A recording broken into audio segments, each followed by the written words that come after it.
एक दफा की बात है कि एक जादूगर के 4 बेटे थे। जादूगर 5 साल से अपने 3 बड़े बेटों सोनू, राजू और नटवर को जादू करना सिखा रहा था। लेकिन जादूगर ने अपने सबसे छोटे बेटे कबीर को कोई जादू नहीं सिखाया। कबीर कभी जंगल से लकड़ियां लाता तो कभी घर पर बाप और भाइयों के लिए खाना बनाता। पर एक दिन अचानक जादूगर ने अपने चारों बेटों को अपने पास बुलाया। बस बहुत हुआ बच्चों।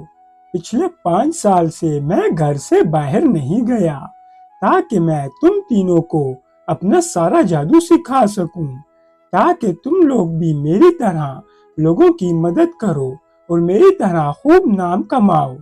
तुम लोग मेरा सारा जादू तो नहीं सीख पाए, पर तुम लोगों ने जितना सीखा है वो ही काफी है। जी बाबा, आपने सही कहा।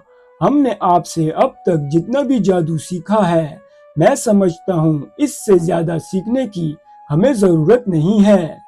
तो फिर ठीक है, हम सब कल जंगल जाएंगे और वहाँ मैं तुम चारों का एक छोटा सा इम्तिहान लूंगा। तुम में से जो भी उस इम्तिहान में कामयाब हुआ, उसे मैं दुनिया घूमने का मौका दूंगा। वो तो ठीक है पिताजी, लेकिन हम चारों का मुकाबला कैसे हो सकता है?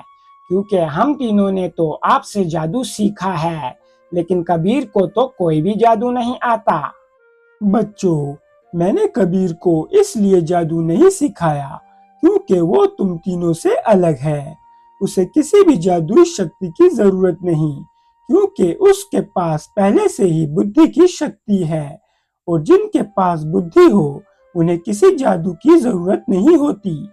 वो सब तो ठीक है पिताजी, लेकिन अगर कल के इम्तिहान में हम में से कोई कामयाब ना हुआ, तो फिर उसका क्या होगा? तो फिर वो कबीर की तरह यहीं रुककर तब तक मेरे लिए गुलामों की तरह काम करेगा, जब तक वो किसी काबिल नहीं हो जाता। ठीक है पिताजी, जैसे आप कहेंगे बिल्कुल वैसा ही होगा। अब तुम सब जाकर आराम करो, सुबह हमें वक्त पर निकलना होगा। इस सब के बाद अगले दिन सुबह होते ही जग्गा अपने चारों बेटों के साथ जंगल की तरफ रवाना हो जाता है। इतने में रास्ते में उन्हें एक अंगूर का दरख्त दिखता है। तो ठीक है बच्चों, ये है तुम्हारा इम्तिहान कि तुम लोग अपनी अपनी शक्तियों की मदद से बिना इस दरख्त पर चढ़े अपने लिए इन अंगूरों को तोड़ के बताओगे। जग्गा की ये बात सुनकर पहले सबसे बड़ा बेटा सोनू आगे बढ़ता है।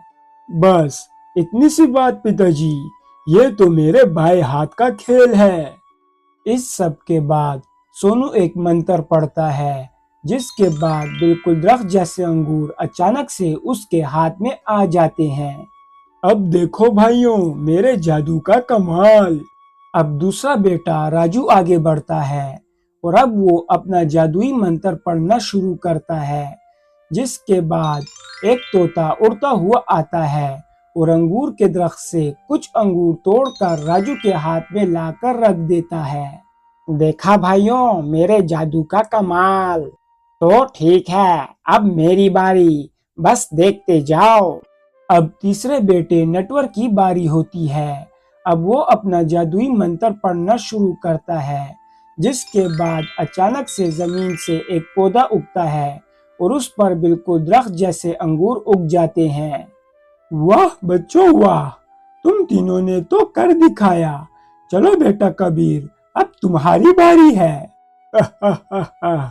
अरे पिताजी, ये बेचारा कैसे दरख्त पर चढ़े बिना इन अंगूरों को तोड़ेगा? इससे तो कोई भी जादू नहीं आता। आप चिंता ना करें भाई, आप बस मेरा कमाल देखें कि मैं कैसे बिना जादू के इस दरख्त पे चढ़े बिना इन अंगूरों को अपने पास लाता हूँ। ये बोलते ही कबीर अपने हाथ में एक पत्थर लेकर आगे बढ़ता है और दरख्त पे लगे हुए अंगूरों की तरफ निशाना लगाता है, और पत्थर के लगते ही दरख्त से कुछ अंगूर सीधा कबीर के हाथ में आ गिरते हैं। वाह मेरे बुद्धिमान बेटे, मुझे पता था कि तुम कर दिखाओगे। तुम सब के सब अपने इम्तिहान में कामयाब हो गए हो। तो पिताजी, अब आप ही बताएं कि आगे हम क्या करें। बच्चों, अब तुम सब इस जंगल से पार की दुनिया में जाओ और वहां जाकर अपने जादू से लोगों की मदद करके अपना और मेरा नाम खूब रोशन करो। बस याद रखना, अपने जादू का सोच समझ के इस्तेमाल करना और अपने जादू का कभी भी कुदरत के खिलाफ इस्तेमाल ना करना। इस सब के बाद चारों भाई वहां से रवाना हो जाते हैं और कुछ घंटे चलने के बाद उनके रास्ते में किसी जानवर का टूटा हुआ कंकाल आता है। अरे भाइयों, ये क्या है? भाई, मुझे तो लगता है कि ये किसी जानवर का कंकाल है। हाँ भाइयों, लेकिन ये कंकाल किसी आम जानवर का नहीं। मुझे तो लगता है कि ये कंकाल जंगल के राजा शेर का है। अरे तुम ऐसे कैसे कह सकते हो कि ये एक शेर का कंकाल है? तुम्हारे पास तो कोई जादुई शक्ति भी नहीं है। अरे लड़ो मत, मैं अभी के अभी अपने जादू की मदद से इस कंकाल को जोड़ देता हूँ। उसके बाद हमें पता चल जाएगा कि ये किस चीज का कंकाल है। तो ठीक है भाई, बता दो अपने जादू का कमाल। इस सब के बाद तीसरा भाई नटवर मंत्र पढ़ना शुरू करता है, जिससे कि वो टूटा हुआ कंकाल अचानक से जुड़ जाता है। अरे वाह भाई नटवर, तुम तो सच में कमाल हो। तुमने तो इसे कुछ ही वक्त में पहले की तरह जोड़ दिया। वो सब तो ठीक है, लेकिन अभी भी ठीक से नहीं पता चला कि ये शेर का ही कंकाल है या किसी और जानवर का। अरे भाई, चिंता क्यों करते हो? मैं अभी अपनी जादू की मदद से इस कंकाल को पहले की तरह मांस से भर लूंगा और इस पर खाल भी आ जाएगी। फिर हमें अच्छे से पता चल जाएगा कि कबीर की बात सही है या नहीं। तो ठीक है भाई, शुरू हो जाओ। इस सब के बाद दूसरा भाई राजू अपने मंत्र पढ़ना शुरू करता है और थोड़ी ही देर में उस कंकाल पर मांस और खाल आ जाती है। अरे वाह भाई कबीर, तुम्हारी बात तो सच निकली। ये तो सच में एक शेर का ही कंकाल है। ठीक कहा भाई, लेकिन अगर तुम और नटवर भाई अपने जादू से इसे पहले की तरह ना करते तो किसी को भी इस बात का यकीन ना आता कि ये एक शेर का कंकाल था। वो सब तो ठीक है कबीर, लेकिन अब तक ये पहले जैसा हुआ ही कहाँ है। अभी तो इसमें जान डालना बाकी है। क्या? लेकिन मैं तो इसमें जान नहीं डाल सकता। हाँ, ऐसा तो मैं भी नहीं कर सकता। तुम लोग फिक्र ना करो, अगर तुम लोग इसमें जान नहीं डाल सकते तो क्या हुआ, मैं इसे अपने जादू से पहले की तरह वापस से जिंदा कर सकता हूँ। माफ करना बड़े भाई सोनू, लेकिन ऐसा करना बिल्कुल भी ठीक नहीं होगा। मगर वो क्यों? असल में पहली बात तो ये है कि पिताजी ने हमें कहा था कि तुम लोग कभी भी कुदरत के खिलाफ नहीं जाओगे। इसे जिंदा करना कुदरत के खिलाफ जाना है। अरे ये तुम क्या बोल रहे हो? हम तो बस इसे वापस जिंदा करके इसकी मदद कर रहे हैं। लेकिन भाई, अगर ये जिंदा हो गया तो ये हमें नहीं छोड़ेगा, क्योंकि शेर एक खतरनाक शिकारी जानवर है। हम चारों को एक साथ जान से मारना उसके बाएं हाथ का खेल है। अरे कबीर, तुम क्या बेवकूफों जैसी बात कर रहे हो?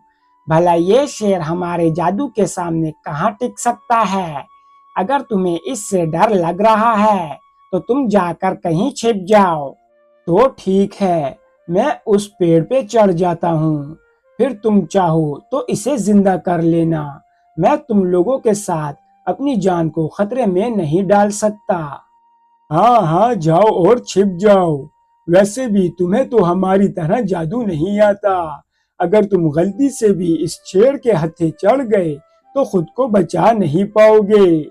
इस सब के बाद कबीर जाकर एक दरख्त पर चढ़ जाता है और यहाँ सोनू अपना जादुई मंत्र पढ़ना शुरू कर लेता है, जिसके बाद थोड़ी ही देर में शेर वापस से जिंदा हो जाता है।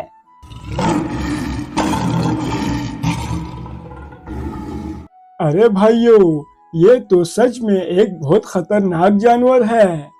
हाँ भाई, कबीर ने ठीक कहा था, इसे जिंदा करना ठीक नहीं। हाँ हाँ, सही कहा। अब जल्दी से जादू करके इसे पहले की तरह मार दो। ठीक है, मैं अभी इसे पहले जैसा करता हूँ।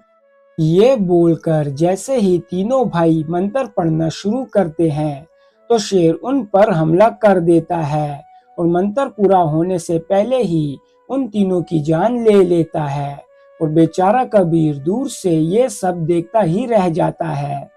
मैंने इन्हें कहा भी था कि पिताजी का कहा मानो, कुदरत के खिलाफ मत जाओ।